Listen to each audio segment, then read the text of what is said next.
Нэг жишээгийн санаанд орчлоо саяхан нэг телеграмаас үүдэлтэй нэг бахан хэрэг гараад ирсэн шүү дээ. Бас юм нэг хүмүүс залилуулчлаа. Тэр яг ямар асуудал үүссэн бэ? За имийг аживд энэ ч худлаатаа гэдэг хүн мэдчихэж байгаа. Тий. Одоо энэ даалгавар билээд миний мөнгө аавч чааш юм байд. Ингээл ихний удаадаа даалгаврыг би зүгээр за имийг аживд тэгээд биелүүлчихдэг. Тэгсэн чинь мөнгө нэрээ ороод ирдэг. Тэнгүүд нь хэсэг хугацаанд нөгөө ч донтно тий. Тэд донтож байгаа тэр үед нь хүмүүс юу гэдэг вэ гэхээр за яг одоо супер шагнал одоо манай супер даалгавар байна. Энэ бол 100 сая төгрөгийн шагналын сантай. 100 сая төгрөг авахын тулд та эхний даалгавар нь энэ данс руу 5 сая төгрөгийг байршуулчих. Нөгөө 5 сая төгрөгөө шилжүүлэл за би одоо 100 саятай болчлаа гэж хүлээгэж ирсэн нөгөө хүн хаалга болчихж байгаа гэсэн санаа байхгүй. Хүний итгэлийг олж авах зорилгоор тэрийг телеграм даалгавар гүйцэтгэлгээд явж байгаа зүйлийг бид телеграм зайллаа гэж үзэж байгаа. Тэнгүүд энийг зөв өртгөө байх боломж нь байсан байгаа. Тэрний юу вэ гэхээр телеграм дээр хүссэн хүн тань руу чат бич болох тохиргонд телеграм дээр хааж болдог. Тэгэхээр мэдгүйс болоод хүссэн үсээгүй ямар ч хамаагүй чат хүлээж авсаар байгаа. Тэгээд тэр телеграм зайлшгүй маань нэлээд хэмжээтэй газар авсан гэж харж байна. За арт иргэдийн хувьд хамгийн түрүүний хийх ёстой зүйл нь болохоор үнэхээр бодитгүй гэдэг нь маш сайн шалгаж явах ёстой. Яг энэ арт иргэдтэй холбоотой биш ч гэсэн zero trust гэдэг байхгүй. Хизээж бит хийдэг байнга шалга. Бид нар ингээд амар шичээгээд байдаг. Нөгөө талдаа жоохон ингээд харамж байгаа гэвэл тодорхой хэмжээний зөрүү үүсчих гээд байгаа бол таад манаас давхар сайн чек ёстой шүү гэж хэлдэг. Сайн мэцхан үзэгчтэй Insights podcast-ийн шинэ дугаараар та бүхэнтэйгээ уулзж байна. За энэ удаагийн дугаараар бидэнтэй нэгэн сонирхолтой сэдвээр ярилцахаар Голомт банкны мэдээлэл аюулгүй байдлын хэлтсийн захирал Гамбааг нь хүрэлцэн ирээд байна. Танд энэ өдрийн мэндийг хүргэе. Энэ өдрийн мэнд хүргэе. За тэгэхээр юуны түрүүнд та яг өөрийнхөө талаар танилцуулаад хоёулаа яриагаа эхлэх үү те. Яг мэдээллийн аюулгүй байдлын чиглэлээр та яг ямар ажлын туршлагатай вэ гэдгээс ахуулаад. За мэргэжлийн хувьд гэх юм бол яг Монгол улстай энэ анхдагч за шинжлэх ухааны технологийн сургуульд яг системийн аюулгүй байдлын гэдэг мэргэжил бий болоод ирсэн. За яг энэ тэр мэргэжлэр ерөнхийдөө сурч төгссөн. За тэгээд одоо ажлын туршлага гэвэл ерөнхийдөө 10 гаруй жил Голомт банкт яг мэдээллийн аюулгүй байдлыг хариуцаж за мэдээллийн аюулгүй байдлын тэр хэсгийг бий болгоход энэ гар бий оролцож байгаа хүн байна. Тэгэхээр ер нь ялцчгүй одоо бид нэр одоо мэдээллийн технологийн эрен үед амьдарч байна гэж ярьж байгаа шүү дээ тий. Тэгэхээр энэ одоо технологийн эрен үеийн одоо маш олон давуу талыг бид нэр одоо өдөр тутмынхаа амьдралд одоо мэдрээд явж байгаа. Гэсэн хэдий ч нөгөө талдаа бас ингээд олон төрлийн эрсдлүүдийг бид нэр байнга харгалзаж үзэх шаардлагатай болж байгаа шүү байна. Тэгэхээр ер нь яг энэ агуулгын хувьд тий мэдээллийн аюулгүй байдал кибер аюулгүй байдал гэдэг одоо төрөл бүрээр нэрлээд яваад байна л та. Тэгэхээр та яг хамгийн ихэнд яг мэдээллийн аюулгүй байдал гэж яг юу юм? Нөгөө талдаа бас кибер аюулгүй байдал одоо cyber security гэдэг одоо бид нар англиар ярьж байгаа. Тэгэхээр яг энэ ойлголтуудын талаас та яг энгийнээр одоо үзэгчдэд тайлбарлаад өгвөл.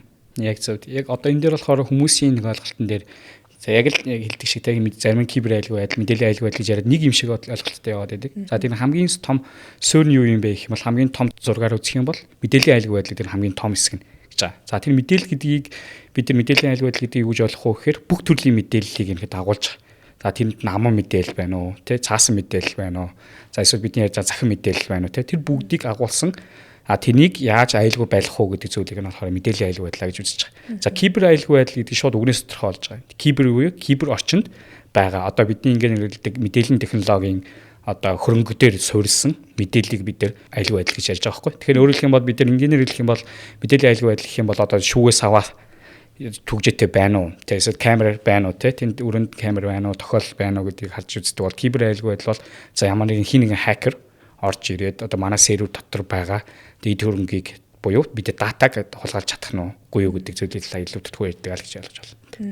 Ер нь одоо дэлхийн хэмжээнд ч гэсэн яг энэ кибер аюулгүй байдалтай ялтч одоо бид нар өдөр тутмын бол компьютер ашиглаж байгаа хацаа ашиглаж байна. Тэгэхээр яг кибер буюу энэ захим орчинд аюулгүй байдал маш чухал тооцогдож байна л да. Бас энэ мэдээлэл харахаар одоо дэлхийн эдийн засгийн форумын энэ дэлхийн эрсдлийн тайлан гэдэг тайланд бас энэ кибер аюулгүй байдлыг чухалчилж авч үзсэн байна. Одоо бусад ч гэсэн одоо олон улсын байгууллагууд ер нь маш чухал ач холбогдолтой гэдгийг илэрхийлсээр байгаа. Тэгэхээр ер нь яг одоо өнөөгийн яг нөхцөлд яг кибер аюулгүй байдлын орчин ер нь яг хэрхэн яаж хувьсаж өөрчлөгдөж ирсэн бэ? Магадгүй бид нэр ингээд анх зөвхөн одоо компьютер гэдгсэн бол одоо орчин үед илүү одоо утсаа ашигладаг болж энэ өдөр тутмдаа гэдэг ч юм уу. Тэр ер нь тэр талаас нь да яг өөрчлөлтийг нь аваад түүхэн хугацаагаар нь. За дэлхийд дахин бол одоо өмнө хэлжсэн мэдээллийн технологийн шийдэлт аж үйлдвэрлэлийн дөрөвдүгээр усгал гэж ингээд ярьсан тий. Одоо хүн бүрийн өмнө ярьдаг байсан зүйлүүд нь юу байсан бэ гэхээр big data гэж ярьдаг байсан. Одоо big data тал байхгүй бол болохгүй байна гэж ярьдаг байсан. Одоо болохоор хүмүүсийн ярьдаг зүйл нь химэл оюун ухаан гэдэг зүйлийг хэд гараад ирсэн байна тий. Тэнгүүд одоо мэдээллийн технологийн бүх одоо хөрөнгүүд цааш тэр бол ямар нэгэн байдлаар хиймэл оюун ухаан гэдэг зүйлийг л оруулж ашиглаж ижил заавалч уу ингээд нэг үр дүнтэй болох юм шиг байдлаар дэлхийн нийтээр ингээд ойлгогдоод ингээд явж байгаа. А тийч утгаараа хэлэх юм бол одоо нөгөө кибер аюулгүй байдлыг ингээд хангах гол суурьны ерхэд юу болчиход байна гэдэг зэрэг одоо хэлэх юм бол хүн ингээд өдөртөндөө ингээд ажил хийгээд явж байгаа бол тэн дээр нэмэх нь хиймэл оюун ухаан гэдэг зүйл ерхэд орж ирээд явж байна гэсэн санаа байна. Тэгэхээр дэлхийн нийт хаашаа чиглэж байна гэдэг зэрэг одоогийн байдлаар бол хиймэл оюун ухаан гэдэг лөө чиглэж байна. Тэрийг одоо яаж аюулгүй байлгах вэ гэдэг талаар одоо бүгд ихэд ярилцаад ирж байна. Тэгээ хиймэл оюун ухааныг ашиглаад яаж одоо кибер хадгалагаас хамгаалах вэ? За хиймэл оюун ухаан ашиглаад яаж одоо бусад одоо муу хүмүүстээ хиймэл оюун ухааныг ашиглахгүй байх вэ гэдэг ч юм уу тэр залууга дэлхийд даяар илүү их явж байгаа шиг байна. Таны дурдсан чинь нөгөө дэлхийн эдийн засгийн форум эдийн засгийн форум дээр болохоор яг топ эрсдлүүдийг болохоор байнга жил бүр ихэд гаргаад явж байгаа. Тэн дээр кибер аюулгүй байдлаар байнга л топ 10 дотроо багтаа явж идэг. Тэгэхээр топ 10 дотроо багтж байна гэдэг чинь юу гэсэн үг вэ гэхээр одоо бүхий л зүйл дижитал одоо гар утсан ингээд шилжээд байгаа төчлээ. Тэгэл гар утсан дээр бол бүх дата чаагуулагдаад байж бол тэрний аюулгүй байдлыг яаж хангах хэрэгтэй юм. За компьютер байлаа компьютерийн аюулгүй байдлыг яаж хангах, серверийн аюулгүй байдлыг яаж хангах хэрэгтэй ингээд те. Тэр бүх аюулгүй байдал руугаа л илүү чиглэсэн байдлаар бүх датанууд гол датанууд нь тэнд байгаа болохоор тэрийг л хамгаалах зорилготой байна. Тэгээд тэрийг хамгаалахын тулд тийм тэрний эсрэг гэдэг хакерууд хүртэл нэлээд олон болчихж байгаа л гэдэг санааг энэ дээр тулж гарч иж байгаа болохоор топ 10 дотор ерөнхийдөө багтаа явж байна. Тэнгүүд бизнесийн байгууллагын хувьд бол кибер аюулгүй байдлын эрсдэл бол топ 1-т ерөнхийдөө байгаа. Дэлхийн том одоо PwC, EY гэдэг ч юм уу те. Одоо Ericsson гэдэг ч юм уу. Энэ том бүх байгууллагууд бүгдээрээ дандаа нийт байгууллагын топ эрсдэл нь бол кибер аюулгүй байдал шүү гэж ингэж хэлж байгаа. Яг тэгэхээр за энэ одоо бүх байгууллагын удирдлагууд ярьж байгаа зүйл нь юу вэ? Мэдээлэл аюулгүй байдлыг хангах хэрэгтэй байх нь байна. Тэгэхгүй сервер дээр байгаа дата маань алдчихж штэ гэдэг байдлаар санаа зовндөг болсон болохоор одоо нэг топ кибер аюулгүй байдлын эрсдэл бол топ байгаа гэж харж байна. Тэгэхээр энэ ялчгүй хууны хувьд ч тэр бизнесийн байгууллагуудын ч тэр тийм маш чухал асуудал болох нь байна. Тэгээд дээрэс нь одоо AI гэхээр ялчгүй одоо технологийн хувьслыг дагаад адилхан л шинжлэхдээ л өөрчлөлтөл явж байгаа шүү байна тий. За тэгэхээр мэдээж одоо хувь хүмүүст ч гэсэн одоо бизнесийн байгууллагууд ч гэсэн тэгэхээр энэ кибер аюулгүй байдлыг маш чухал давч үзэх шаардлагатай байна. Тэгэхээр яг нэг онцлог салбар нь мэдээж одоо банкны салбар байна л да тий. Тэгээ маш олон харилцагч нарын мэдээллийг одоо банкны салбар өөртөө агуулж ийн бас одоо тэр хэрээрээ бас одоо аюулгүй байдлын асуудал маш чухал тооцогдож байгаа хэл та. Тэгэхээр ер нь банкны салбарт гэх юм уу яг банкны үйлчлэгээ үзүүлэх чиглэлдээ эсвэл тэр одоо хэрэглэгчийн мэдээлэл гэдэг ч юм уу яг тэр талаас яг банкны салбарт одоо хамгийн одоо чухал эрсдэл юу байна? Тэгээд магадгүй одоо тэр хэрэглэгчийн мэдээлэл рүү гэдэг ч юм уу те ямар төрлийн халдлагууд илүү гардгийг тэр талаар нь та. Тийм. Мэдээж нөгөө хүн бүр хэлж байгаа хамгийн топ түвшинд аюулгүй байдлаа хангах ёстой байгууллага бол банк мэдээж мөн. Ягаад тэгэхээр тэнд нь харилцагчийн мөнгө хөрөнгийг хадгалж байгаа, хамгаалж байгаа гэдэг чинь өөрөөр хэлэх юм бол одоо нөгөө бусад датануудаас илүүтэйгээр одоо мөнгө хөрөнгөтэй холбоотой мэдээлэл нэг өдөр босоод ирсэн чинь мэдээлэл нь алдагдсан, нэг өдөр босоод ирсэн чинь мөнгө нь алга болсон байх юм бол хамгийн дөрөнд бодит импакт учруулах боломжтой банкны салбар ерөнхийдөө байж идэг. Тэр ч утгаараа ерөнхийдөө одоо банкуд заашгүй мэдээлэл кибер аюулгүй байдлыг хангах шаардлагатай гэдгийг одоо жишээлх юм бол кибер аюулгүй байдлын тухай хууль дээр хүртэл заагаад өгсөн байдаг. Одоо жишээ нь кибер он чухал одоо банкыг одоо жишээ нь юу гэж нэрлэдэг вэ гэхээр он чухал мэдээллийн дэд бүтцтэй байгууллага гэж. Тэр нь юу гэсэн үг вэ гэхээр кибер аюулгүй байдал нь алдагдвал үндэсний хэмжээний хор хохирол учруулах боломжтой салбар гэж үзэж байгаа. Тэгэхгүй бол одоо Монголын одоо судалгаа аваад үзэх юм бол дийлэх иргэд маань данстай байгаа. Дийлэх иргэд маань онлайн төлбөр тооцоо хийдэг болсон байгаа гэдэг чинь өөрөөр хэлбэл үндэсний аюулгүй байдлын хэмжээнд хүртэл ихэд ярьж явдаг зүйл нь кибер аюулгүй байдал болсон. Тэнтэй ч холбоотойгоор энэ төв банкнаас Монгол банкнаас маш олон төрлийн одоо кибер аюулгүй байдалтай мэдээллийн аюулгүй байдалтай холбоотой шаардлагуудыг ихэд тавьдаг.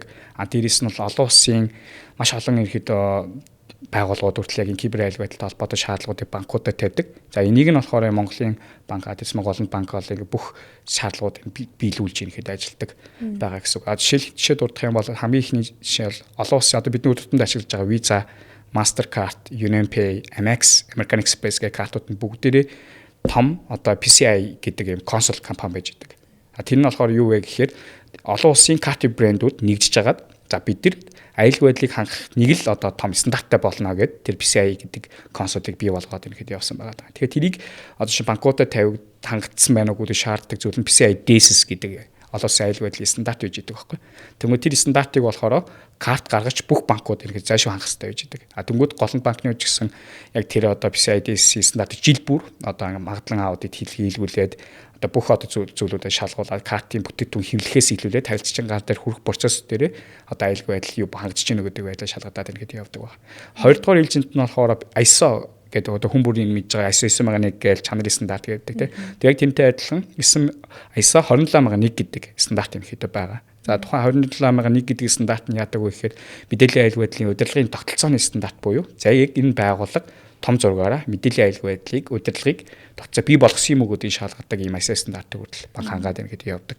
За дараагийн ээлжинд нь гэдэг үзэх юм бол одоо сүүлийн үед их ярьж байгаа дэлхийд ярьж байгаа зүйл нь хүний үеийн мэдээлэл. Буюу миний одоо харилцагч одоо миний мэдээллийг банк одоо яаж хамгаалж байгаа юм, тэр мэдээллийг яаж ашиглаж байгаа юм, яаж одоо хадгалж байгаа юм бэ гэдгийг шалгадаг бас стандарт байдаг. За тэнийг болохоор ISO 27701 гэдэг бас стандарт байдаг байхгүй. За тэр стандартыг бас банк мөн ингэж хангаж явах. За шаардлагуудын гэдэг гарч идэг гэсэн үг. Тэгэхээр эндээс дүнэд үзэхээр банк бол маш олон төрлийн одоо compliance олон улсын тийм стандартын шаардлагуудыг хангах хэрэгтэй байдаг. Тэр чирээрээ эндэрийг хангахын тулд маш их хэмжээр хөрөнгө оруулалтуудыг бас хийдэг.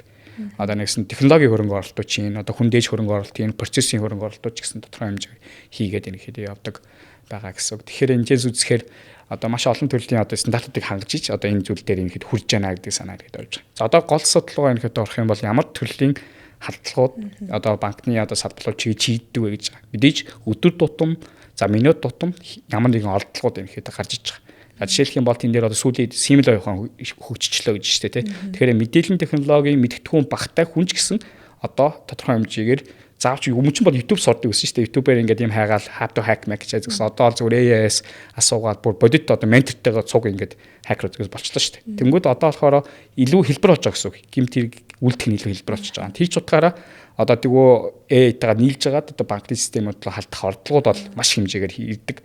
А тэрийг бол хаах хэвээр гол үүрэг нь болохоор бидний үүрэг байгаа. За тэгэхээр бидний үүрэг нь болохоор яг тэр хаахын тулд хүн удаа шүнгүү ингээд ханаал одоо ингээд за энэ юу болчлоо гэж гараар хагаад байхгүй. Одоо бид нар ашиглаж байгаа систем олон улсын түвшинд нийцсэн аюулгүй байдлын кибер аюулгүй байдлын системүүдийг ашиглаад хаагаад энэ хэд явж байгаа л гэж энэ хэд ойлгож болно гэсэн үг. Тэгэхээр тэр системүүд дээр бол маш их хэмжээний хөрөнгө оруулалтуудыг бас энэ хэд хийж байгаа. Тэрийг дагаад хүндээжсэн хөрөнгө оруулалтуудыг хийж байгаа. Тэр системүүд маань кибер аюулгүй байдлын кибер хадлагуудыг зогсоох ёстой үндсэн гол системүүд ерөнхийдөө байгаа л гэж ойлгож байна. За хадлагын төрлөөс үзэх юм бол яг тэр хадлагууд бол ингээд системдээ зогсож байгаа нь шүү дээ. Тэ одоо шинэ сүлжээний түвшний хадлагууд, вебийн түвшний хадлагууд гэдэг ч юм уу тэр нь бүх сүлжээндээ зогсож байгаа. Тэгмүүд одоо энэ сүүлийн үед нэлээд том яригдж байгаа гол зүйл нь юу байж байгаа? Identity based attack буюу хэрэглэгчийн нэвтрэх нууц үгийг олж авах гэсэн ордлогууд дэлхийн нийтээрээ ерөнхийдөө их болчихж байгаа. Яагаад их болчихваа гэдээ үзэхээр банк бол жишээ нь маш олон ингээд кибер аюулгүй байдлын системүүд тавьсан. Тэр нь хамгаалт нь маш өндөр. Тэгэхээр нэгсэндээ AI-тайгаа нийлсэн ч гэсэн одоо тэрийг давж гарах нь төгөлдөлт болсон. Тэнгүүд одоо энэ identity based attack-ны яадаг вэ гэхээр хүн дээр нь тулгуурж явдаг гэсэн.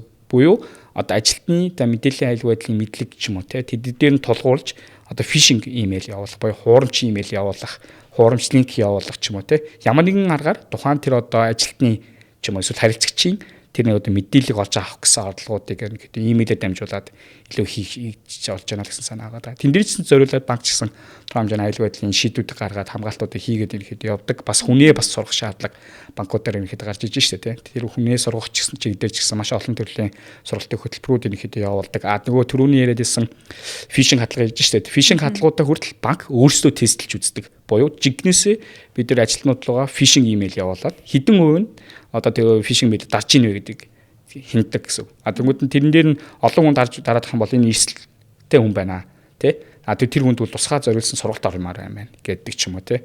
Зөвлөлөө илүү явж байгаа гэсэн. Технологи өндөр хүчсэн одоо тэр галт ханыг давж чадахгүй болсон. Тэр хүнлүүнд чигсэн юм хүн дээр нь бид нар бас адилхан хакертай адилхан бас ийм юу арга хэрэгсэл ашиглаад тухайн нүү симуляц хийгээд тестлээд ингээд явж байгаа л шаардж байгаа. Тэр банкны салбар руу чигсэн хадлагууд дээр бол яг түрүүний нэг шиг фишинг төрлийн хадлага илүү их хэмжээтэй ихэд байна. Энэ ч гэсэн зөвхөн банк гэлтгүү банкны харилцагч руу чигсэн хадлагууд маш хэмжээгээр явж байгаа. Өнөөдөр бид хүн нэлээх бас фишинг хадлагын талаар адивд манаас хараад явж байгаа.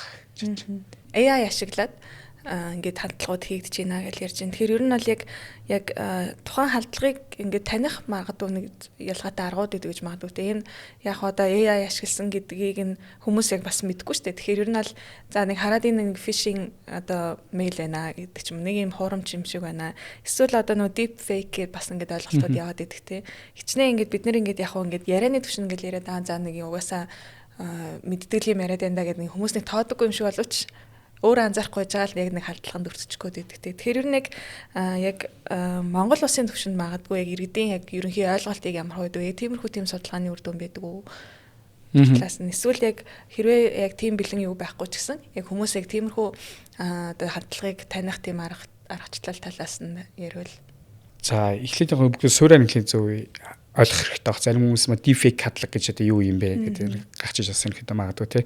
Тэгэх юм бол одоо deepfake төрлийн хадлага гэдэг нь одоо химэл оюун ухааныг ашиглаад тухайн хүний одоо дүрс би одоо ингээд харагдж байгаатай адилхан яг минийг намайг хуулбарлаад одоо дижитал орчинд л хөрвүүлт юм гэдэг хийж байгаа гэдэг нэг төрлийн хаалгууд ихэд болно гэсэн үг байхгүй. А тийнээс гадна бас deepfake-ээс гадна voice clone гэдэг бас ойлголт ихэд орж иж байгаа. Voice clone гэдэг нь юу гэсэн үг вэ гэхээр дуу хоолойг нь бас хуулбарлана гэсэн үг тийм.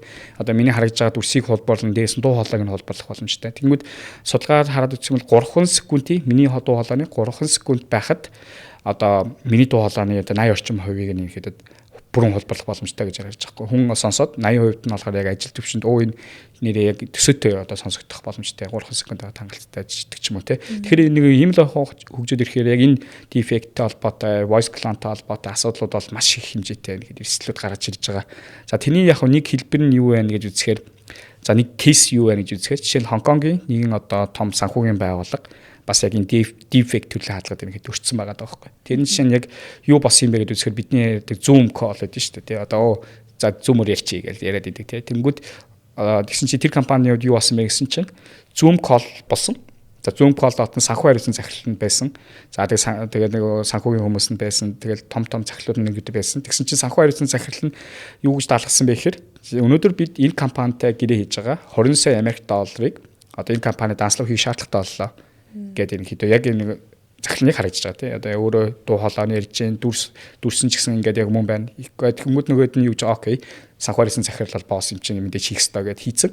Тэгсэн чинь дараад нь хийсэн дараад нь юу болсон бэ гэсэн чинь тэр санхүүрийн захирал нь өөрөө биш бол таарсан. Тэрний AI хийцэн deepfake voice clone болгоцсон тийм хүнээр юм хэд юу хэлсэн байгаа байхгүй. Одоо гүлийг энэ одоо хийлгсэн Zoom call ноод ицсэн байсан гэж. Тэрийг бол ард иргэд таньж тухайн тэр ард иргэд тухайн компани ажилтнууд бол таньжтаагүй байх нэ л гэдэг санаа ирэхэд ярьж байгаа байхгүй. Тэгэхээр энэ өөрөө бодит эрсдэл болцсон гэдэг санаа. Тэгэхээр бидний одоо гол үндсэн санаа руу орох юм бол ард иргэд маань яах хэрэгтэй юм бэ гэхээр одоо жишээ нь Zoom call хэнийг нь одоо video call хийж штэ тий. Тэгэл хоёулаа гоё video call хийгээд ийм мөн байна гэл за хэнийг л мөнгө төгрөг шийдвэрлэх шаардлага гарсан чинь нөгөөт нь биш болох магадлал бас байна гэсэн санаа байхгүй. Маш их нуур ах хэрэгтэй байна тий. Тэгэхээр өөрөө биш. Тэгээд нэг хүн зарим хүн залгана штэ тий.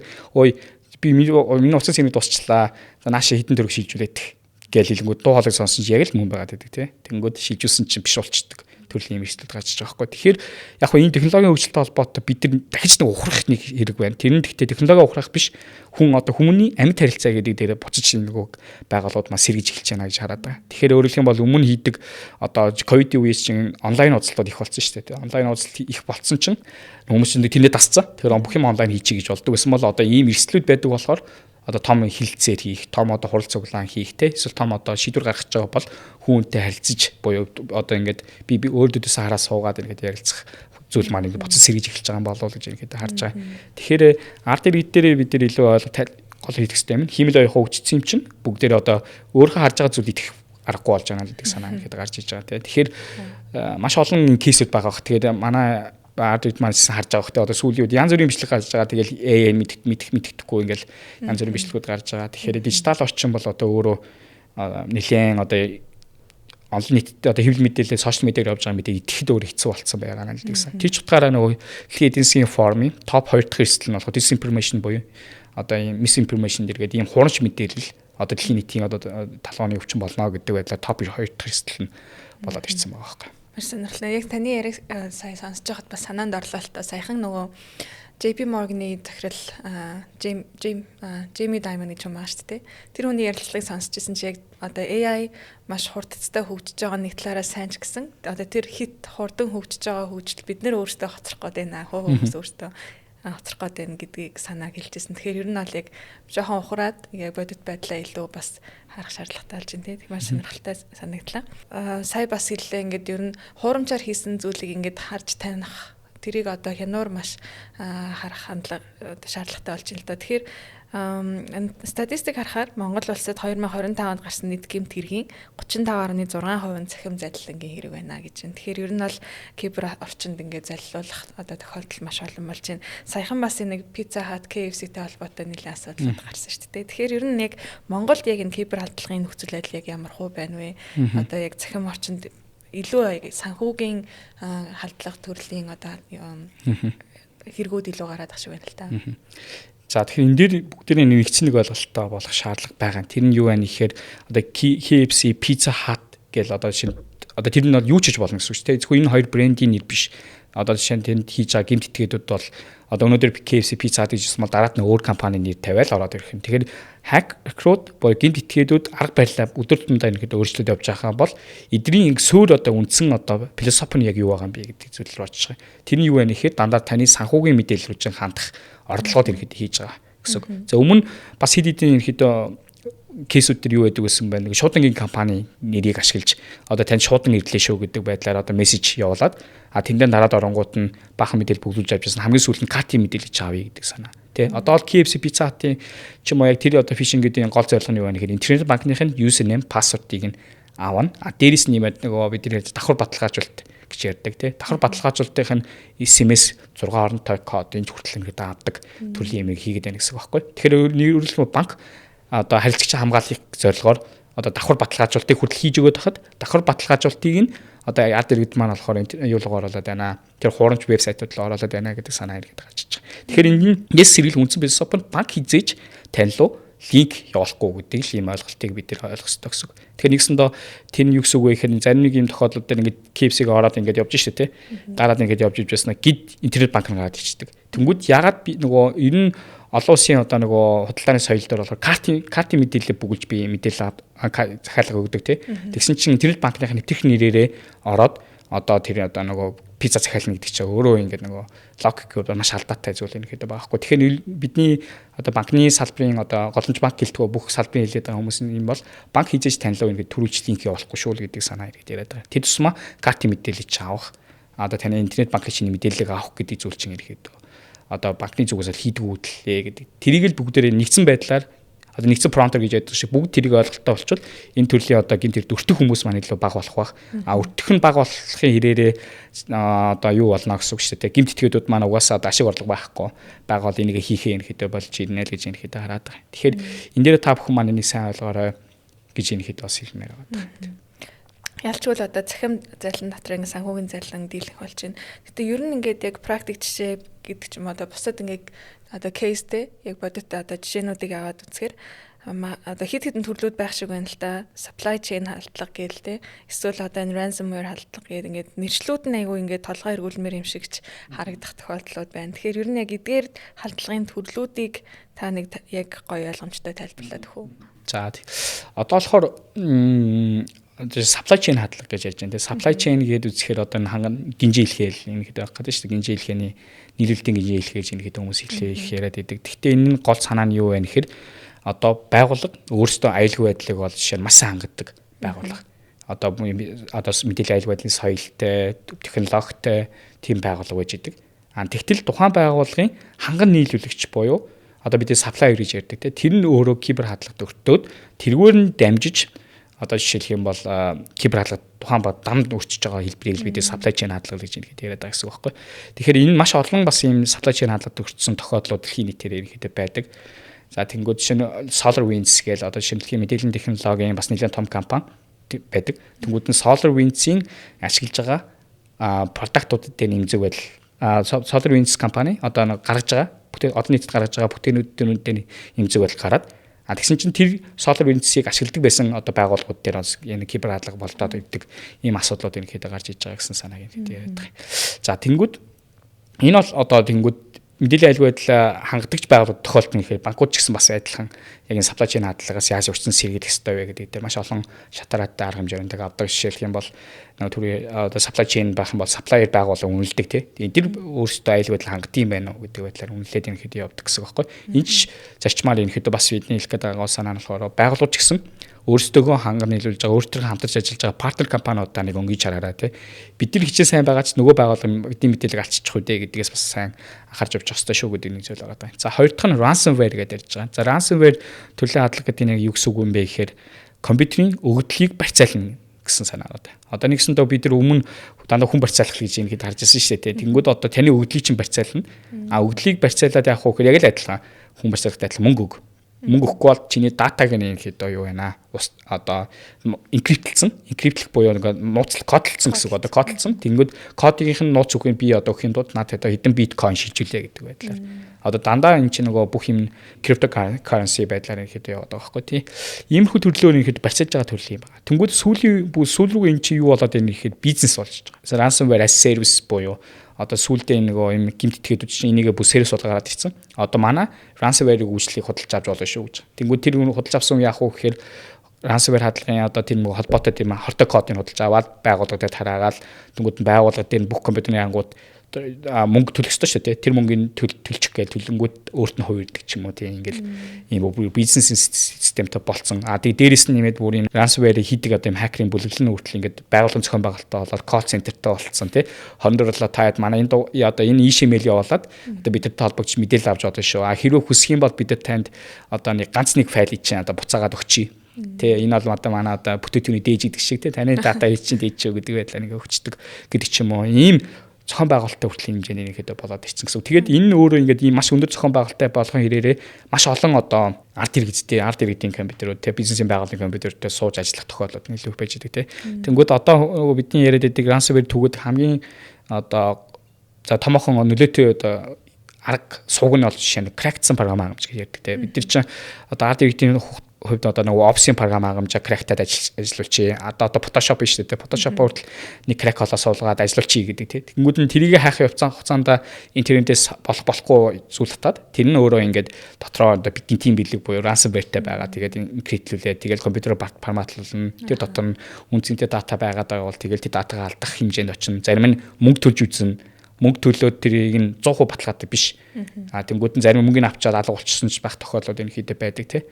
Тэнгүүд одоо өнгөрөх 25 онд ч гэсэн бид нар нэлээд олон бизнесийн байгууллага энэ төрлийн хаалга төртөөд бас Монголд яриад бас тодорхой хэмжээ шуугдаа шүү дээ. Тэнгүүд эдрээс бид нар нэлээд сайн хамгаалахын тулд кибер аюулгүй байдал гэдэг зүйлээ сайн хангах хэрэгтэй шүү гэдэг зүйлээ харах хэрэгтэй байна. Supply chain дээр болохоор 3 дахь талаа ингэж харах хэрэгтэй байх юм шүү гэдэг санаа байна те. Тэгээ AI болох юм бол одоо би нөгөө амьд харилцаа илүү зөв шүү дээ гэдэг зүйлээ ингэж яриад байх юм те. Яг нэг жишээг нь санаанд орчлоо. Саяхан нэг Telegram-аас үүдэлтэй нэг бахан хэрэг гараад ирсэн шүү дээ. Бас юм нэг хүмүүс залилуулчлаа. Тэр яг ямар асуудал үүссэн бэ?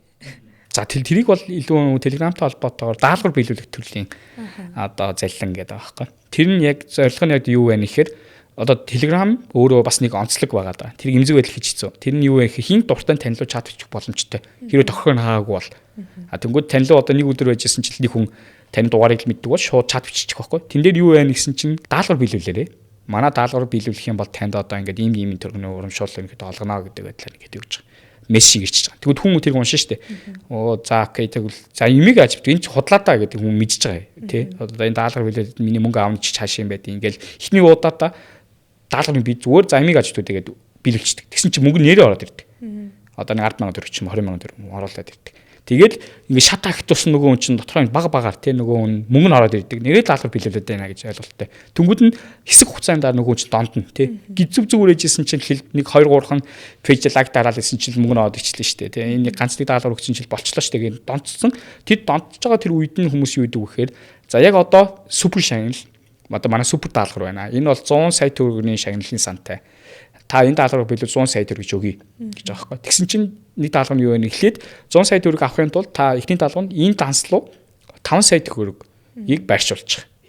Тэрний дараад нь бид нар шалгуур хангасан байх юм бол одоо ингээд 100 сая төгрөг чинь шилжүүлье гэдэг ч юм уу тий. Ингээд нэг дахиад нэг юм челленж үүсгэж шүү дээ. Тэгсэн чинь нөгөө 5 сая төгрөгөө шилжүүлээл за би одоо 100 саятай олчлаа гэж хүлээгээд ирсэн нөгөө хүн хаалга болчихж байгаа гэсэн санаахгүй. Тэгэхээр хүний илтгэлийг олж авах зорилгоор тэрийг Telegram даалгавар гүйцэтгэлгээд явж байгаа зүйлийг бид Telegram залилаа гэж үзэж байгаа. Тэнгүүд энийг зөвөртгөө байх боломж нь байсан байгаа. Тэрний юу вэ гэхээр Telegram дээр хүссэн хүн танилуу чат бич болох тохиргоо Telegram дээр хааж болдог.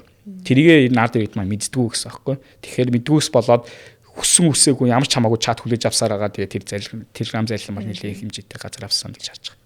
Тэгвэл яг энэ дээрээс үндэслээд асуухад яг иргэд яг энэ олон төрлийн халдлагаас сэргийлэх ямар аргууд байна вэ?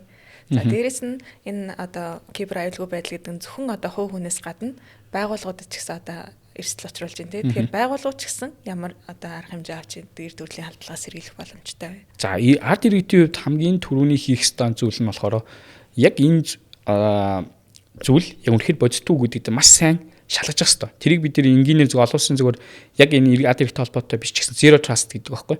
Zero trust гэдэг хизээж бит хийдэг байнга шалга гэдэг санаа байна шүү дээ. Тэгэхээр одоо залингийн төрлийн юмнууд бол бас хүн сайн ойлгож чаддаг. Гэхдээ яг тэл үнэмшил олох замаар сайн их юм хийж байгаа тийм. Тэнгүү зарим нэг тохиолдол дээр нөгөө хүртэл одоо хамгийн уламжлалт харагдсан Facebook залин биш тийм. Одоо өөрийнхөө ойргийн тойрны нэг хүн мөнгө зээлээч гэж бичдэг. Тэгээ тэр мөнгө зээлээч гэж бичингүүт нь за манаа нэг юм ядарсан юм байгаа гэж одоо мөнгө шийдвэрлсэн тэгсэн чинь тэр нь өөрөө биш байсан бай таараа тий. Тэр хүн буюу тэр одоо нөгөө бичсэн өөрийнхөө фэйсбүүкийг алдсан хүн байсан байх ч маталтай байхгүй. Тэгэхээр энэ дэр хамгийн том юу нь болохоор давхар байнга шалгах гэдэг нь заавалчгүй ингээд нөгөө өөрлөн бичил чи яг мөн үү гэж асуух биш. Тэгэхээр амил талцаал гэдэг зүйл буцаад очиж шүүл гэдэг. Тэгээ нэгсэн таньдаг хүн чинь үнэхээр одоо мөнгө асууж байгаа юм бол тэр хүн лөөгөө залгаад нэр юу болом найзаа тий юу болов ах хичээ гэл юу болов дүү минь гэж ингээд залгаж асуугаал яг үнэхээр өөрийн мөн байна уу гэдэг нь баталгаажуулах шаардлага энэ үүсэж байна гэдэг санаа. Дээрэс нь нэмээд одоо энэ байнга шалга гэдэг зүйл дээр нэмэх ёстой юм нь болохоор таны одоо захим одоо орчны аккаунтууд тий хэрэглэгчүүд энэ Facebook байна, Instagram байна, тий Twitter одоо тэгэл одоо бүх төрлийн тийм системүүдээр давхар баталгаажуулалт тийм буюу өөрийнхөө username password-аас гадна заавалчгүй одоо гар усны дээр мессеж ирээд ордог 6 хоорондоо тоо ч юм уу. За эсвэл имэйл дээр нэрдэг давхар баталгаажуулалт гэдэг ч юм уу. Тэдийг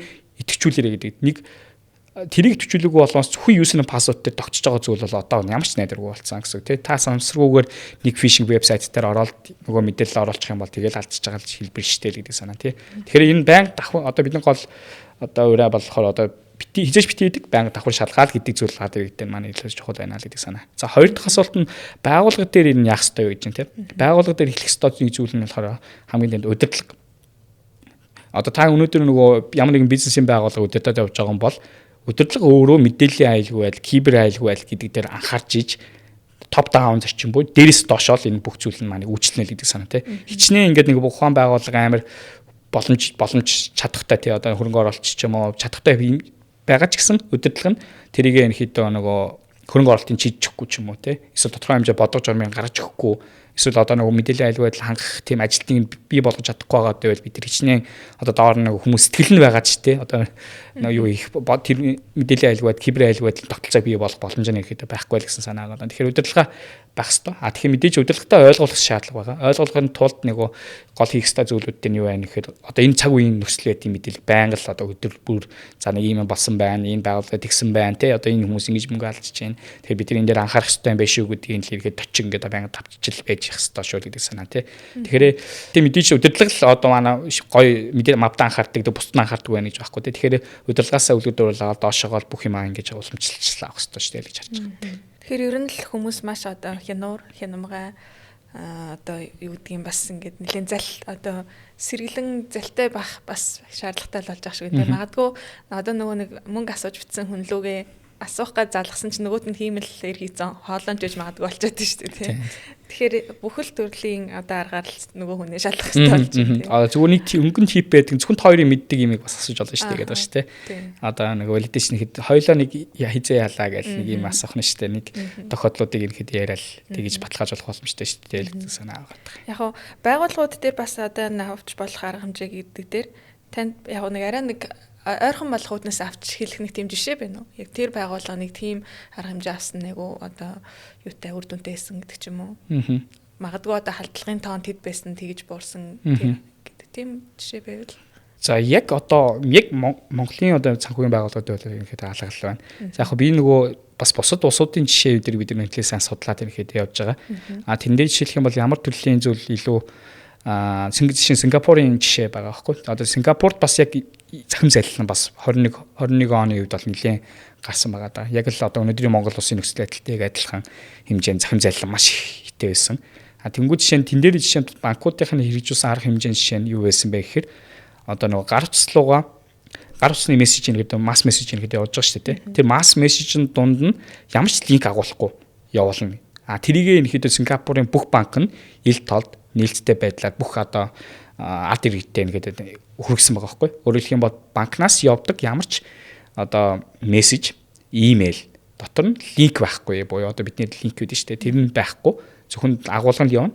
Тэгэхээр тань руу хин нэгэн ямар нэгэн байдлаар банкны өмнөөс линктэй мэйл эсвэл мессеж ирэх юм бол энэ ч хурамч шүү гэдэг зүйлүүд байгаа. Тэрнээс хойш 21 оноос хойш Сингапурын бас яг тэр үзүүлэлтүүд маань нэлээд гайгүй сайжраад ирэхэд явсан гэж ирэхэд харагдаад ирэхэд явж байгаа. Тэгээд мэдээж тэр нь одоо шиг Монголд одоо нутагшуулах гэж бид нар бас ирэхэд тодорхой хэмжээндээс яриад ирэхэд явж байгаа тийм. Тэгэхээр олон улсын жишгт нийцхийн тулд бид нар бас ямар боломж гаргалгаа байна гэдгийг бас зөвхөн Монгол гэхгүйгээр олон улсын цэвэрлэл судалгаа хийгээд ирэхэд явж байгаа хэлбэрүүд байгаа.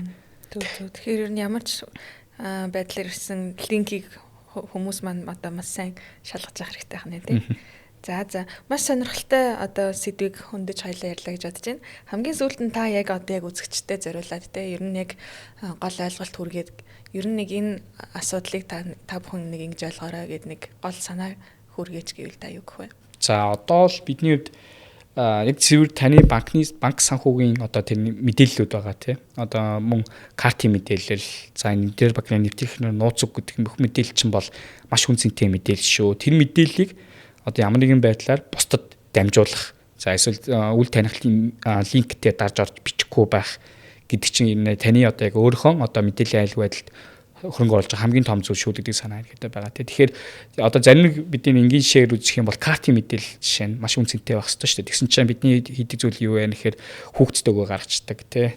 За тэнгуут нь доотлон дэлгүүрийн их чинь пин кодыг мэддэг гэдэг ч юм уу. Янз бүрийн тийм бас нөгөө буруу жишгүүд ихэд байна. Тэгэхээр бүгдээр л өөр өөртөө л мэдээллийн айлг байдлыг ихэд анхаарч өөр өөртөөхөө мэдээлэл хяналт тавихгүй бол бүгдээр ингээд нөгөө хизээ нэг өдөр юу ч болж магадгүй гэдэг одоо химэл оюун ухаан ч бас айцтай болж штэ тий. Юу ч маргааш юу ч болчих мэдхээр энэ хэд болж байгаа болохоор энэ цаг хугацаанд та өөрөө мэдээлэлд ийцэн байгаарай. Тэнгүүд энэ дээр нь мэдээж банк санхүүгийн байгууллага, голланд банк бол маш өндөр түвшинд энэ хэд кибер айлг байдал, мэдээллийн айлг байдлыг хангах зорилтод толгуурлж энэ хэд хөрөнгө оруулалт бүх шаардлага дарга хэмжээнд авч ажиллаж байгаа. Бид нар энд ингээд маш хичээгээд байдаг. Нөгөө талдаа жоохон ингээд харамж байгаа гэвэл тодорхой хэмжээний зөрүү үүсчих гээд байгаа бол таад манаас давхар сайн хичээх ёстой шүү гэж хэлгээд хэлмээр байна. Тэгэхээр аливаа эрсдлээс хүн өөрөө өөрчлөлт сэргийлээд хариуцлагатай байх нь маш чухал байна тийм. Хариуцлагатай байх нь чухал шүү гэж.